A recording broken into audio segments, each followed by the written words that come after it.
ISL നഷ്ടപ്പെട്ട കേരള ബ്ലാസ്റ്റേഴ്സിന് ഇനി ട്രോഫി നേടണമെങ്കിൽ, അതായത് ഈ ഒരു സീസണിൽ ട്രോഫി നേടണമെങ്കിൽ അവശേഷിക്കുന്ന ഒരവസരമാണ് സൂപ്പർ കപ്പ് എന്ന് പറയുന്നത്. അതിനാൽ തന്നെ കേരള ബ്ലാസ്റ്റേഴ്സിൻ്റെ മെയിൻ ടീം തന്നെയായിരിക്കും ഈ വരാൻ പോകുന്ന ഏപ്രിൽ 20-ന് ആരംഭിക്കുന്നത്. കേരള ബ്ലാസ്റ്റേഴ്സും ഈസ്റ്റ് ബംഗാളുമായിട്ടുള്ള മത്സരത്തോടു കൂടി ആരംഭിക്കുന്ന സൂപ്പർ കപ്പിന് ഇറങ്ങുവാനായിട്ട് പോകുന്നത്. ഡേവിഡ് കെറ്റാല എന്ന് പറയുന്ന സ്പാനിഷ് പരിശീലകൻ്റെ കീഴിലുള്ള കേരള ബ്ലാസ്റ്റേഴ്സിൻ്റെ ആദ്യത്തെ മത്സരം കൂടിയായിരിക്കും ഇതെന്നത് ബ്ലാസ്റ്റേഴ്സ് ആരാധകരെ സംബന്ധിച്ചോളം കൗതുകമുണർത്തുന്ന ഒരു കാര്യമാണ്. ഇങ്ങനെ ഇരിക്കുന്ന ഈ ഒരു സാഹചര്യത്തിൽ കേരള ബ്ലാസ്റ്റേഴ്സിൻ്റെ മെയിൻ 11 തന്നെയാണ് ഇറങ്ങുന്നതിനാൽ തന്നെ കേരള ബ്ലാസ്റ്റേഴ്സിൻ്റെ ഒരു പോസിബിൾ 11 നമ്മൾ നോക്കുകയാണെന്നുണ്ടെങ്കിൽ ആദ്യം തന്നെ നമ്മൾ മനസ്സിലാക്കേണ്ട ഒരു കാര്യം എന്ന് പറഞ്ഞു കഴിഞ്ഞാൽ, ഡേവിഡ് കെറ്റാലയുടെ രീതി അനുസരിച്ച് ഒരു 4-2-3-1 ഫോർമേഷനിലായിരിക്കും ബ്ലാസ്റ്റേഴ്സ് ഇറങ്ങുവാനായിട്ടുള്ള സാധ്യതകളുള്ളത്.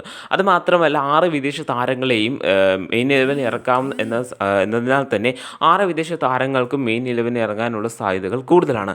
അങ്ങനെ ഇരിക്കുന്ന ഈ സാഹചര്യത്തിൽ ഗോൾ കീപ്പറായിട്ട് സച്ചിൻ സുരേഷിനും നോറ ഫെർണാണ്ടസിനും ഒരേ സാധ്യതകൾ തന്നെയാണ് ഉള്ളത്. ഇനി ഡിഫൻസിലേക്ക് വരികയാണെന്നുണ്ടെങ്കിൽ 4 താരങ്ങളെയാണ് നമ്മൾ ഉൾപ്പെടുത്തിയിരിക്കുന്നത്.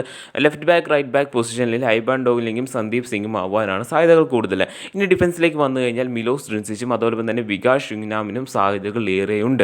ഇനി 2 ഡിഫൻസീവ് മിഡ്ഫീൽഡേഴ്സിൻ്റെ കാര്യം നോക്കുകയാണെന്നുണ്ടെങ്കിൽ ഒന്ന് ഡുസാൻ ലെഗാറ്ററും മറ്റൊന്ന് ഫ്രെഡിയുമാണ്. ഈ 2 താരങ്ങൾക്കാണ് 4-2 എന്ന് പറയുന്ന ആ ഒരു കമ്പാറ്റബിൾ, അതായത് ഡിഫൻസും മിഡ്ഫീൽഡും കൂടി വഹിക്കുന്ന ആ ഒരു ഏരിയ നോക്കുന്നത്.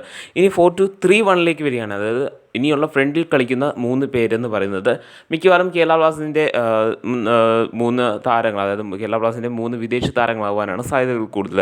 റൈറ്റ് വിങ്ങറായിട്ട് ഒരുപക്ഷെ ലൂണയും, സെക്കൻഡ് സ്ട്രൈക്കറായിട്ട് ക്വാമെ പെപ്രയും, അതുപോലെ തന്നെ ലെഫ്റ്റ് വിങ്ങറായിട്ട് നോഹ സദോയുമായിരിക്കും കളിക്കുക എന്നതാണ് നമുക്ക് തോന്നുന്നത്. ഇനി സ്ട്രൈക്കറായിട്ട് ജീസസ് ജിമിനസും കളിക്കുവാനായിട്ടുള്ള സാധ്യതകൾ കൂടുതലാണ്.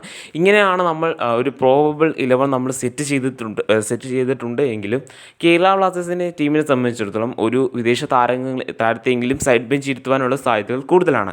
കാരണം ഒരു ഒരു സബ്സ്റ്റിറ്റ്യൂട്ടിനെ ഇറക്കി ഒരു വിദേശ താരത്തെ മാറ്റണമെങ്കിൽ പോലും അങ്ങനെയുള്ളൊരു കാര്യം ചെയ്യണമെങ്കിൽ പോലും 6 വിദേശ താരങ്ങളെ ഒരുമിച്ച് സ്റ്റാർട്ടിംഗ് ലെവലിൽ ഇറക്കുവാനുള്ള സാധ്യതകൾ വളരെ കുറവാണ്. നമുക്കെല്ലാം കണ്ടു തന്നെ അറിയാവുന്നതാണ്.